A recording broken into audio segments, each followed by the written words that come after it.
You've been looking at these monuments your whole life and haven't seen the main thing. From school desks onward, we're told that the great monuments of the past are the triumph of emperor's will and the genius of ancient or European sculptors. We're made to believe that people who traveled on horseback and lit their homes with rushlights possessed stone processing technologies unavailable today, even to the most advanced CNC factories.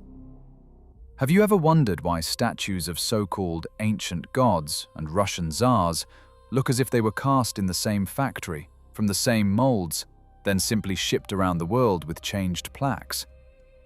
Get ready, because the next few minutes will upend your view of reality. We begin the investigation of humanity's greatest theft. It's not about stealing gold or territories, it's about stealing memory. About stealing the monuments themselves, which stood here long before the arrival of those we call the Founding Fathers. What if I tell you that the famous bronze horseman in St. Petersburg was never a monument to Peter I? What if the Statue of Liberty in the United States of America originally held something other than a torch in her hands, and her face was male? Historians lie to our faces, doing so with such brazenness that we've stopped noticing the obvious inconsistencies. Let's conduct an investigative experiment right now and examine the facts that official science fears like fire. Let's start with what's right on the surface, but what we stubbornly refuse to notice due to blind faith in textbooks. Look at St. Petersburg. Official history states that the city was built on swamps by Peter I at the start of the 18th century. We're told that thousands of peasants in bast shoes, armed only with shovels and enthusiasm, erected granite embankments, installed columns weighing hundreds of tons, and carved statues with jeweler's precision. But let's turn on logic and a calculator. Take the famous Alexander column. It weighs over 660 tons. It's a monolith, a solid piece of granite. The official version claims it was hewn by hand in a quarry, then loaded onto a barge, transported and erected using a system of ropes and pulleys in a couple of hours. Do you grasp the absurdity of this claim? Today, in 2026, lifting a load of that mass requires special cranes that take weeks to assemble. Yet we're asked to believe that 200 years ago it was done with ropes? But the most interesting part isn't even that. The most interesting thing is the quality of the polishing. Granite is one of the hardest materials on Earth. To polish it to a mirror shine requires machines with diamond coating and enormous rotational speeds. 18th century masters had a chisel and a hammer. Try hammering granite. You'll get chips, cracks, and unevenness, but never the perfect geometry of a cylinder. This is physically impossible with manual processing. The conclusion is inescapable. These columns, like the embankments and the foundations of St. Isaac's Cathedral, were already standing there. Peter I didn't build the city from scratch. He was unearthing it. He came upon the ruins of an ancient, highly advanced civilization that we call Great Tartary, and appropriated its achievements. And now let's turn to the main piece of evidence, the bronze horseman. The monument that became the city's symbol. We're told that it was created by the French sculptor Étienne Maurice Falconet on commission from Catherine II. But here's the hitch. Falconet had no prior work of such scale. He was a master of chamber statuettes, crafting cute cupids for boudoirs. And suddenly he's entrusted with a colossal project requiring 21st century engineering knowledge. It's like tasking a greeting card designer today with designing a space station. But look closely at the statue itself. Who do you see there? Officially, Peter I. But why is he dressed in a Roman toga? Why sandals instead of riding boots? Why does he sit on the horse without stirrups, like ancient riders, not 18th century Russian czars. And most importantly, the face. If you compare Peter's lifetime portraits with the rider's face, you'll see two completely different people. The rider has a classical, ancient profile, different cheekbones, different head position. And now notice the pupils. They are shaped like hearts. This is a unique signature absent from Falconet's work, but present in ancient statues. Historians invented a tale that Falconet's pupil modeled the head because the master himself couldn't capture the likeness. Funny, isn't it? The great sculptor can't sculpt the face, so he calls in a girl apprentice. In reality, it's much simpler and scarier. The statue was already there. It's a monument to one of Tartary's rulers, possibly St. George the Victorious, or a real czar of that era whose name was erased from the chronicles. They simply attached a plaque to Peter I from Catherine II. That's why the inscription uses applied letters, not carved into the stone. Because it's impossible to recarve the stone without damaging the polish. But attaching bronze letters takes 5 minutes. But if the statue raises questions, the pedestal beneath it, the so-called thunderstone, is a death sentence for all official history. We're told that this 1,500-ton boulder was found in the forest, dragged by rollers to the bay, then loaded onto a special ship. 1,500 tons. Imagine a train of 25 loaded freight cars, and all that lies on one platform being pulled by people through mud and swamp. We're shown pretty pictures of peasants turning a capstan, with the stone rolling along grooves on bronze balls. But any engineer will tell you that under such weight, the bronze balls would flatten into pancakes instantly. The wooden grooves would splinter into chips. And the soil under that load would sink several feet. You can't fool physics with pretty engravings. The ground pressure would be so immense that the stone would simply sink into the earth. To move such an object requires a reinforced concrete road, which didn't exist in the 18th century, according to the official version. Therefore, the stone wasn't brought in. It stood there, always. Or, it was moved using anti-gravity or sonic wave technologies that we've forgotten. But historians find it easier to invent a fairy tale about millions of serfs than to admit that we are a degenerated civilization living amid the ruins of giants. And that's just St. Petersburg. A similar picture is observed worldwide. We live among scenery whose meaning has been rewritten for us. Take, for example, the so-called triumphal arches. They stand in Paris, Rome, Moscow, Bucharest. They are identical everywhere. We're told they were built to honor Napoleon's or Alexander's victories. But look at their construction. These are complex engineering structures, often with underground levels. Why build such intricate technical edifices just for troops to pass through? What if they aren't arches? What if they are frames for technical installations? Parts of a single energy grid that covered the entire planet? And then, when Tartary civilization fell under the blows of a cataclysm or war, the new overlords of life, these historical marauders, simply hung their own coats of arms on them and called them monuments to their victories. Victories over whom? Over us. Over our memory. They appropriated not only the buildings, but also the glory of their builders. Let's cross the ocean to the land of the free, where stands a monument every schoolchild knows, the Statue of Liberty. The official legend states, it's a generous gift from France to celebrate the centennial of American independence.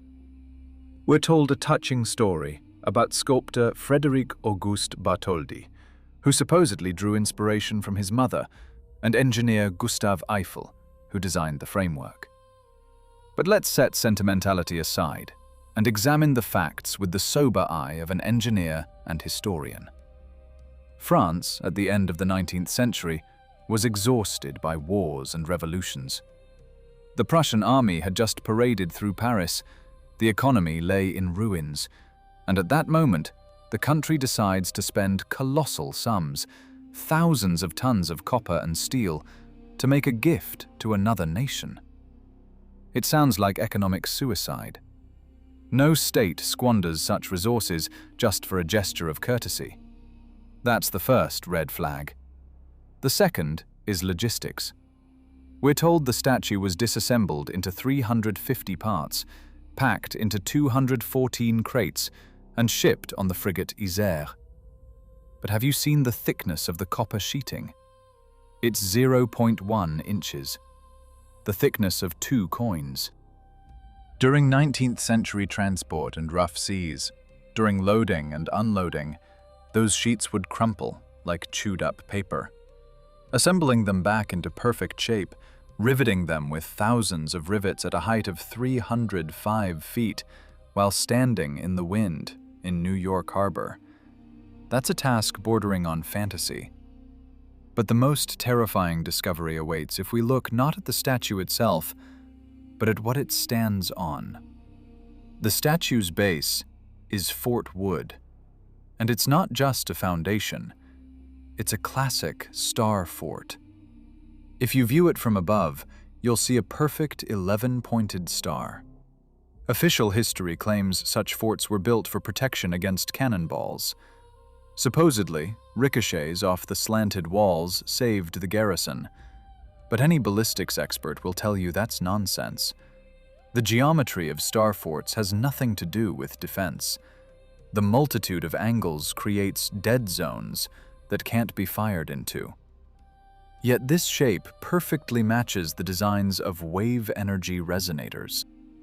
Star forts scattered worldwide, from Peter and Paul Fortress in Russia to Fort Wood in America, are nodes of a single energy network from the past. They generated or harvested energy from the ether. The Statue of Liberty isn't a monument. It's a giant electrode. Look at the torch. Originally, it was gold-covered and didn't glow from internal bulbs like today. Gold is a perfect conductor. The crown on the statue's head has 7 rays, but these aren't sun rays. These are discharge points. And the figure itself? Look at the powerful neck, the broad shoulders, the rough facial features. This isn't a woman.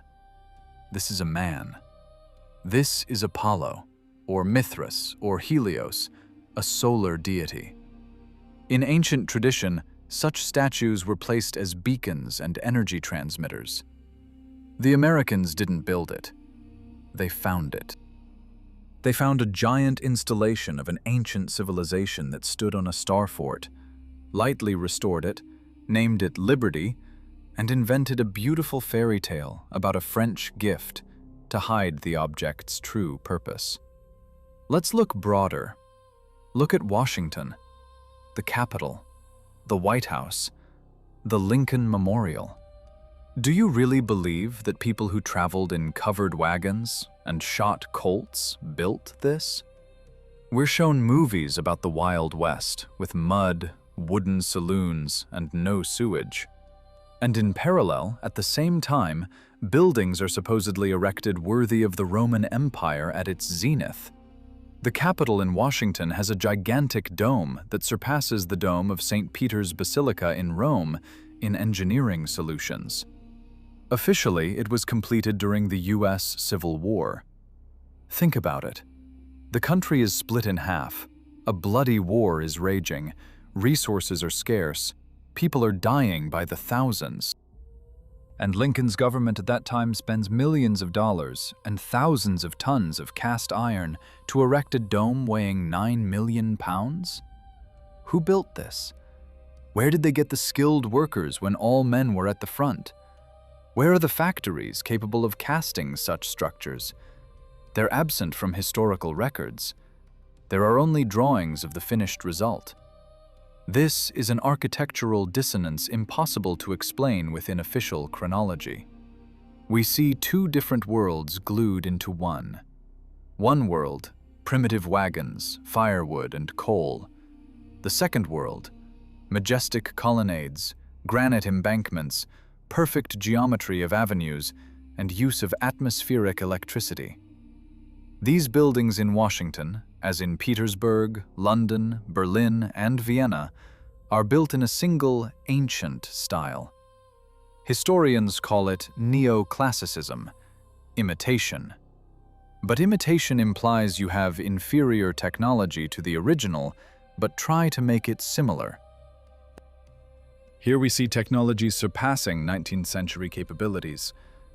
This isn't imitation. This is the original. This is the legacy of a single world empire, Great Tartary, which controlled both Eurasia and America. The Capitol in Washington isn't a building for a new republic's parliament.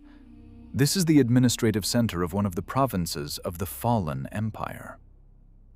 And here we come to the demographic paradox.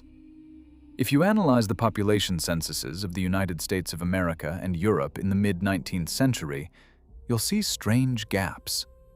Cities stand, factories stand, enormous buildings stand, but people, a handful. In photographs from those years, we see deserted streets of giant cities. Paris, Petersburg, Washington, empty avenues. Where are the people? We're told the exposure was long, people moved and blurred. But the horses standing at the curbs didn't blur. The trees didn't blur. People are simply absent. These are ghost cities. And suddenly, in the mid-19th century, an inexplicable population boom begins, along with the appearance of vast numbers of orphans. In America, this phenomenon is known as the orphan trains. From 1854 to 1929, hundreds of thousands of children were transported from East Coast cities to Midwest farms. Where did so many parentless children come from? Where are their parents? Wars can't account for such statistics. The answer is terrifying in its simplicity. The adult population was wiped out. A global catastrophe occurred, a purge. Cities survived, but depopulated. The new masters of the world, those who seized power after the catastrophe, repopulated the empty cities with children grown in incubators or gathered from the empire's outskirts. These children were given a new history. They were told, "Your grandfathers built these majestic buildings with a chisel," and the children believed it because there was no one to verify it with. We are the descendants of these orphans. We live in houses that aren't ours, and we take pride in monuments whose meaning we don't understand. We admire the mastery of ancient sculptors, unaware that they weren't artists, but operators of past 3D printers. Let's delve deeper into the topic of statues, because here's the most vivid proof of our reality's substitution. We're used to marveling at marble masterpieces in the Vatican museums, the Louvre, or the Hermitage, but have you ever tried to grasp what you're actually seeing? Take, for example, the famous sculpture Release from Deception by Francesco Quirolo. It's a man emerging from a net. Consider this. The net is carved from the same block of marble as the man himself. It's not glued on, not cast separately. It's a single monolith. Official art historians tell us the sculptor spent 7 years chiseling out each mesh cell by hand with a chisel and sandpaper. Do you grasp the physics of this process? Marble is a brittle material. One wrong strike, one extra effort, and the thin mesh strut snaps. And there are thousands of cells. To carve out the inner part of the net's knot, the tool must pass through the outer layer without touching it. This is geometric and physical absurdity. No master, no matter how genius, possesses such steady hands and vision to work for years on the edge of a microscopic chip. Quirolo supposedly refused to polish the net because it might disintegrate. But it is polished. This means we're not looking at carving. This is casting. Or, even more likely, the result of a high-tech 3D printer from the past that printed with a geopolymer compound mimicking stone. Let's go further. The girl under the veil, or Christ under the shroud. Stone that looks like transparent fabric. You see the face through the marble. You see folds that lie so naturally, as if it's wet silk. We're told, this is the great art of the Baroque era. But why did this art disappear? Why today, with lasers and CNC machines, can't modern sculptors replicate this effect with the same ease and grace?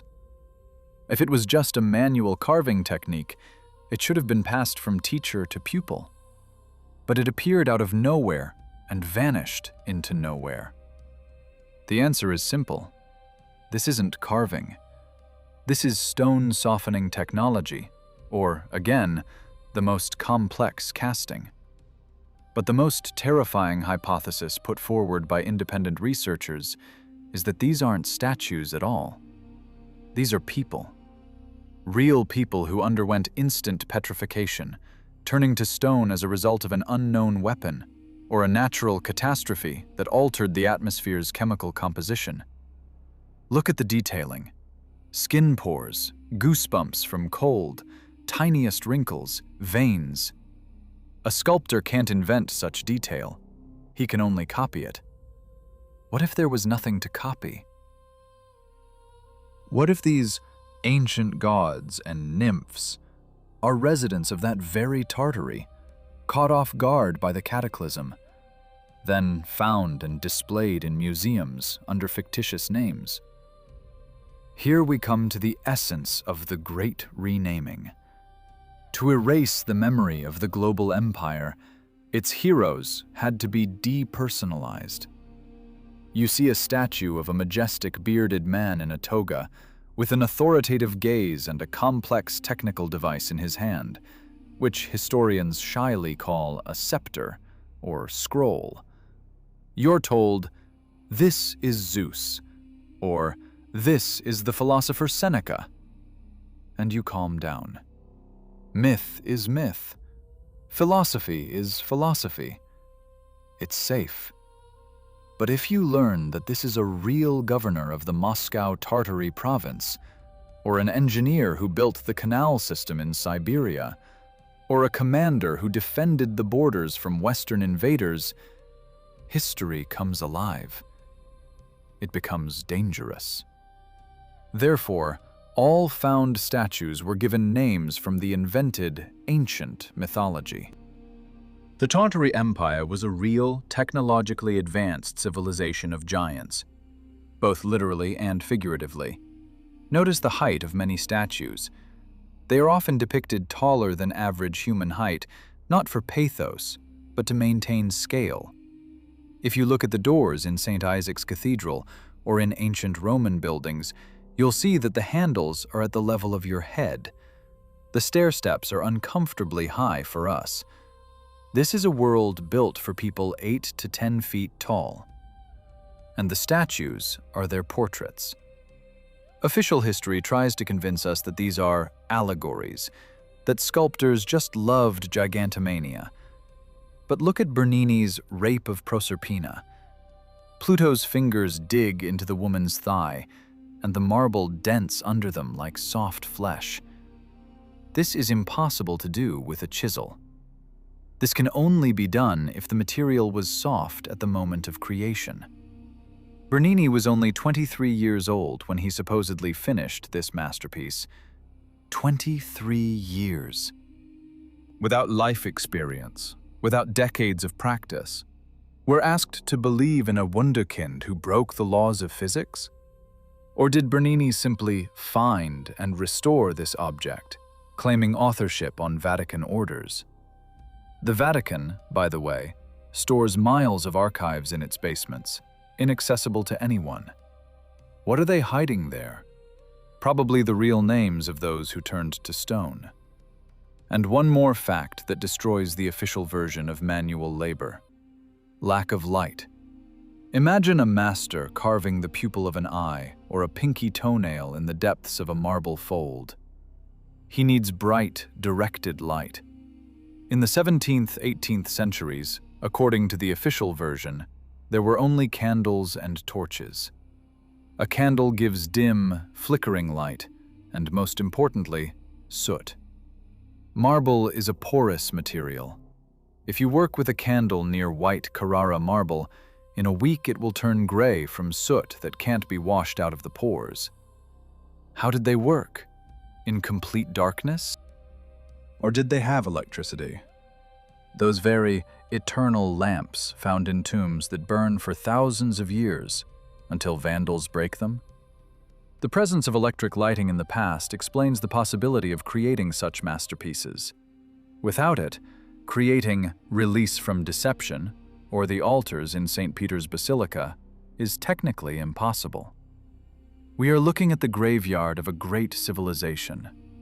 The Hermitage, Louvre, British Museum. These aren't art repositories. These are morgues. Warehouses of confiscated goods where portraits of the slain world masters are displayed under false names. We're told these are Venus, Mars, Apollo. They feed us tales of Olympus so we won't seek real geography. Think about it. Why are ancient Greek statues found in Crimea, Turkey, North Africa, even Siberia? Isn't it because the style was uniform across the planet? This was a global standard, the Soviet realism of the Tartary era. And when this civilization fell, marauders calling themselves historians began rewriting the plaques. They broke off noses from statues. Have you noticed how many are noseless? To hide racial features unfit for the new European model. They smashed inscriptions. They invented the Dark Ages to explain the technology gap. But stone remembers everything.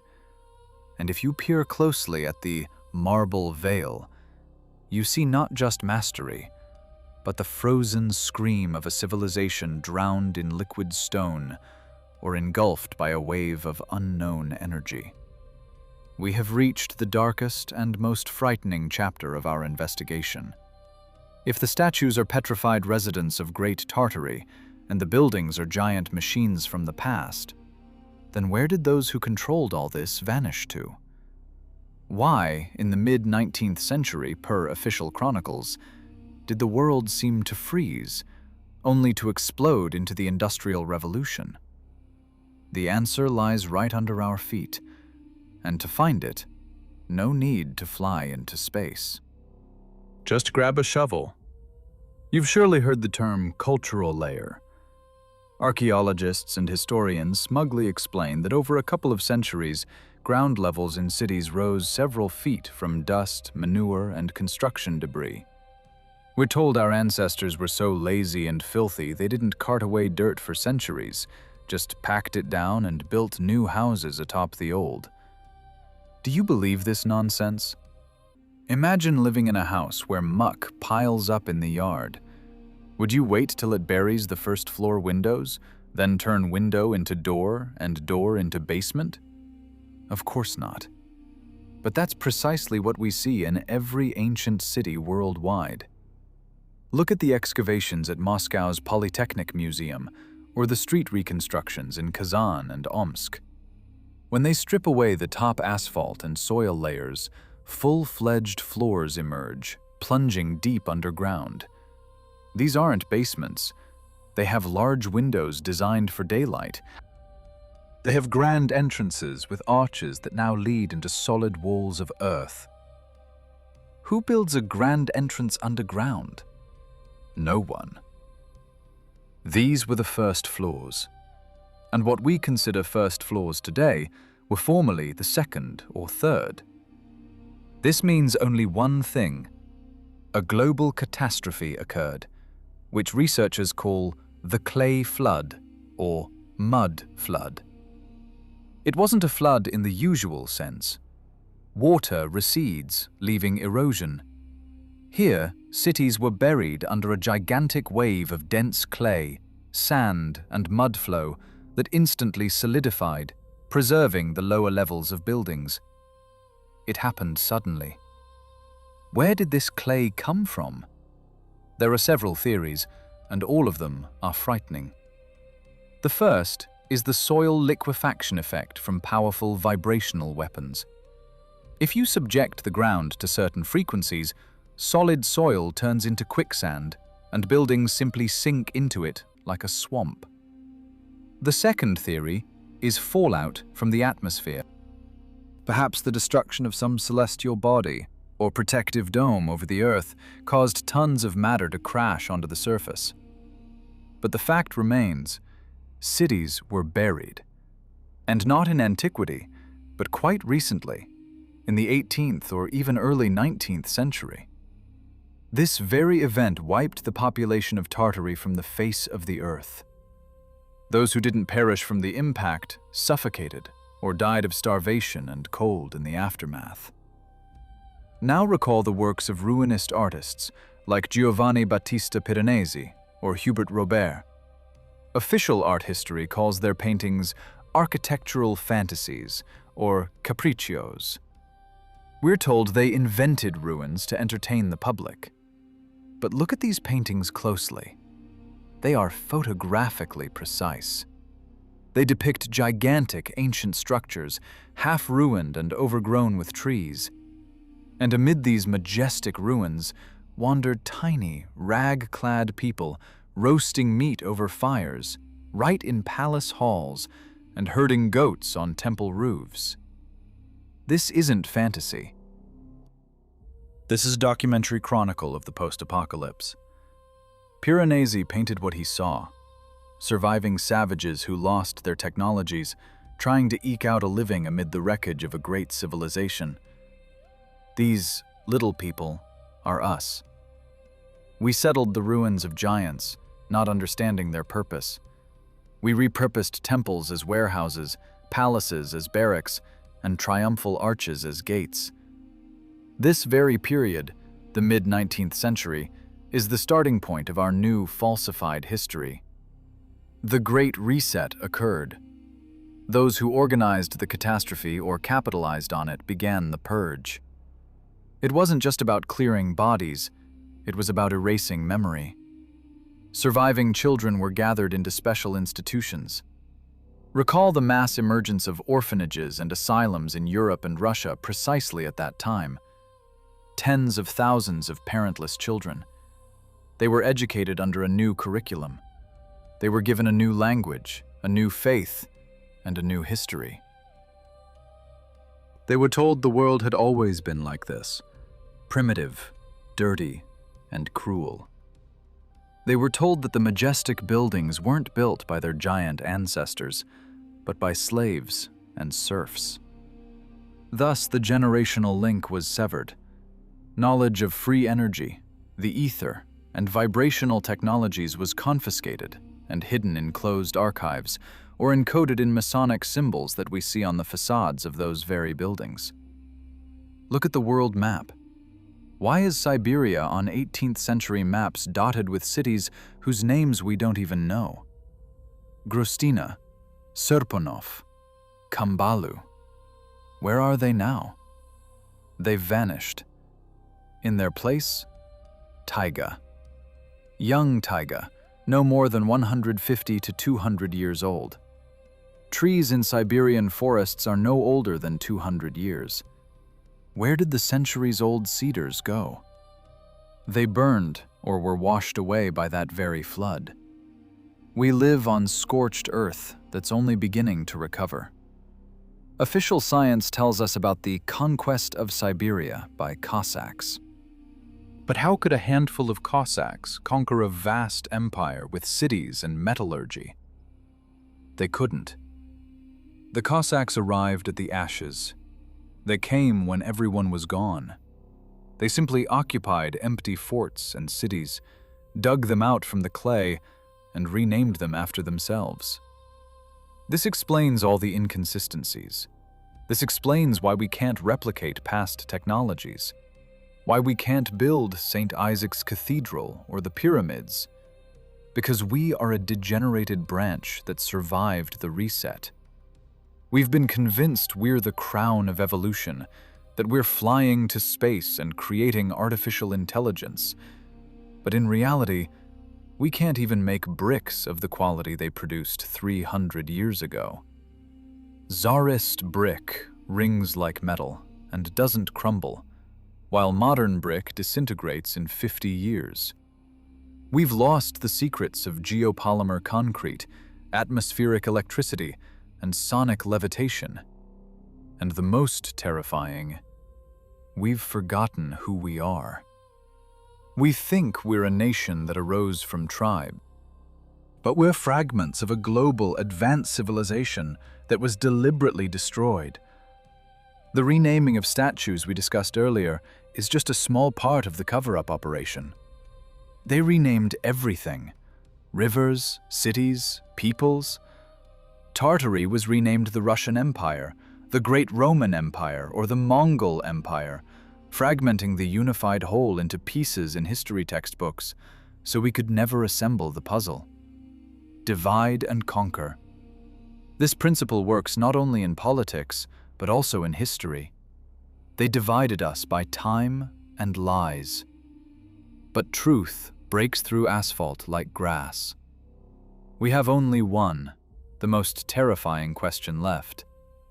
Who did this? And most importantly, why?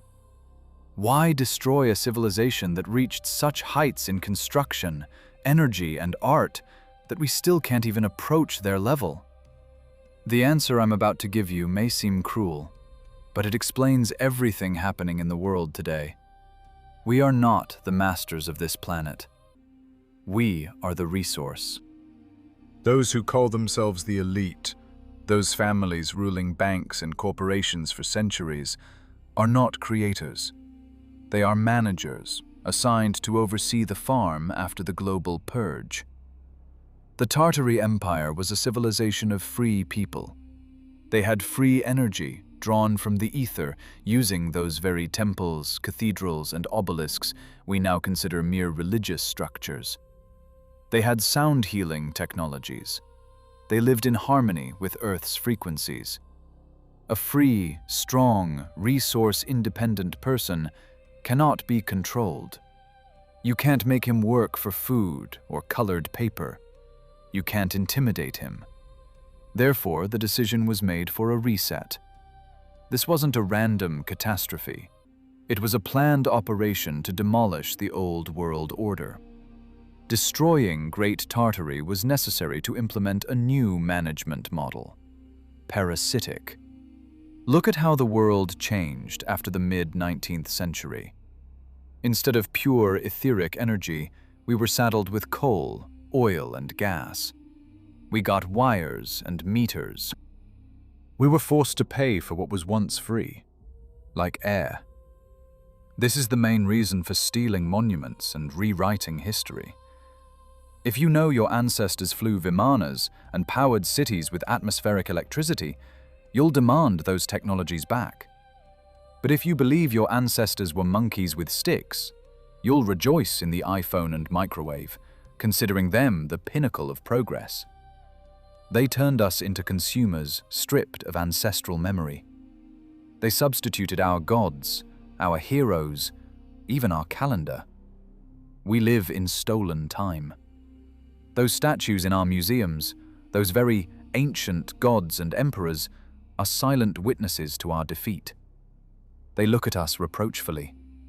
We walk past them, take selfies, but don't hear their cry. They are a reminder of who we could have been if we hadn't been thrown back in development thousands of years ago. Those who seized power after the catastrophe, these architects of the new world, appropriated everything. They occupied palaces they didn't build. They donned crowns that weren't theirs. They created an education system that doesn't teach thinking, but memorizing lies. The Prussian school model, introduced everywhere precisely in the 19th century, was designed to produce obedient workers and soldiers who don't question why doors in buildings are 16 feet high or why bricks weigh more than a man can lift. But the scariest part is that history is cyclical. What happened to Tartary isn't a one-off case. Researchers speak of cycles every 200 to 300 years. Each time a civilization reaches its peak, when people start awakening and gaining strength, the harvest occurs. A reset happens. And now, in 2026, you're surely hearing talk of the Great Reset. They're telling you, you'll own nothing and be happy. Sounds familiar, doesn't it? It's the same scheme as 200 years ago. Back then, they took history and technologies from the surviving orphans, turning them into serfs. Now they want to take our remaining freedom, digital privacy, and property rights, turning us into bio-robots plugged into a new matrix. We stand on the threshold of a new, grand deception. But we have an advantage the people of the 19th century didn't: the internet and the ability to exchange information instantly. We've started asking questions. Why doesn't St. Isaac's Cathedral align with the cardinal directions? Who really built the pyramids? Where did millions of people from Tartary maps disappear to? Every such question is a crack in the wall of lies erected around us. We are awakening, and that scares those behind the curtains. They're rushing, making mistakes, their lies becoming ever more obvious and absurd. The statues they gave false names to are starting to speak. Stone remembers the vibrations of truth. What you do with this information is up to you. You can close this video, laugh it off, and return to your cozy world where pyramids were built by slaves with ropes, and Petersburg was erected on a swamp in a couple of years. This is the safe path. But you will never again be able to look at ancient buildings with the same eyes. You will see buried windows. You will see polygonal masonry that cannot be replicated. You will see traces of a great civilization, heirs to which we are by right of blood, but not by right of memory. Or you can choose another path, the path of research, the path of seeking truth. Don't believe me on my word. Go to your cities, descend into old basements, look at 18th century maps that can still be found in archives. Compare the facts. Turn on critical thinking. We are the children of giants who were made to believe they are dwarves. But genetic memory is stronger than textbooks. Tartary did not disappear without a trace. It is dissolved in our blood, walled up in the walls of our homes. It looks at us through the eyes of marble statues whose names were stolen.